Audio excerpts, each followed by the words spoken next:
5 seconds. Now, I would like to say that with this measure we are now adopting, to my mind, it will not be possible to have this system or any other system functioning effectively. The number of clauses that we have included are so restrictive and rigid that it will not be possible for any system to function in this country. If at all it is able to function, it will be able to function with a lot of difficulties. It will be said afterwards that the industrial sector, particularly the private sector, has not been able to deliver the goods.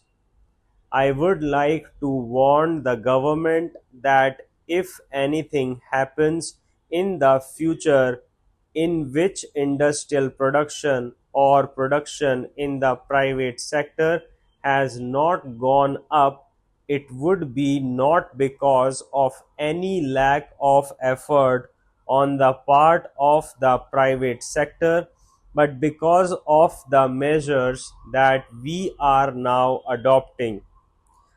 I have mentioned several times how this particular bill is very restrictive and how it will hamper the normal growth of companies in this country. It is a pity that when we are on the threshold of the 10th 5-year plan, such a measure should be passed in this House. I would now like to make a few observations about the speeches of some of the honorable members here. Sri Ashok Mehta justifies the restrictions on managing agents by saying that managing agents are no longer the main source of finance. He also argues that profits have been high and will continue to remain high, and therefore he would like to see the managing agents being paid on a sliding scale. He is in the habit of referring to a number of books and making quotations from a number of them published in America or in other countries, and particularly by some of the professors. I would also like to mention to him that even when companies are floated, it requires a certain amount of confidence amongst the investing public, and it is because a particular firm is managing a particular company that this confidence is created in the investing public. Even there, as the Honorable Finance Minister has said, there is a sort of overall tight control. New banks and insurance companies are not floated nowadays. What you have are the few banks which are existing and the few insurance companies that are existing. The other point is that the credit worthiness of the managing agency firm does count to a certain extent in getting credit from the banks and other financial institutions. Yesterday, it was mentioned by my honorable friend that the crux of the problem is the question of payment of remuneration to a particular managing agency system. He said that in this bill, a definite encouragement has been given to the alternative type of management, namely the managing director or the manager, where an individual has been permitted to take 5%, while in the case of the managing agency, it has been permitted to take about 10%.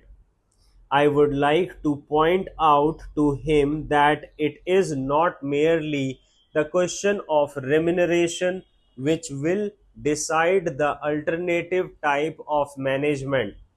The remuneration is not a very important thing unless and until you allow a certain amount of flexibility for any system to function. It will not be possible to evolve any other system to take the place of the managing agency system. In spite of so many shackles, you may find that those few business houses which are carrying on now may have to carry on the present basis. You may not find many new people coming in the field. Several times it has been mentioned in this house why the business community has not prescribed for itself a code of conduct. In this connection, I would like to point out that a degree or diploma is essential for the profession, and in case of violation of the code, sanction should be provided by it to prevent a person from practicing the profession. Today, even Ashoka Mehta and Shri C. Shah can set up a grocery shop and become businessmen. Nobody lays down any condition for starting business, and nobody can prevent others from continuing it. But I would like to point out that with regard to the code of conduct, there is a certain amount of ethics and there are certain standards and traditions on which business houses function. If a particular firm has not got proper ways of managing its business, you will find that that business house will find it difficult to function, and it would be difficult for it to command the confidence of the business community.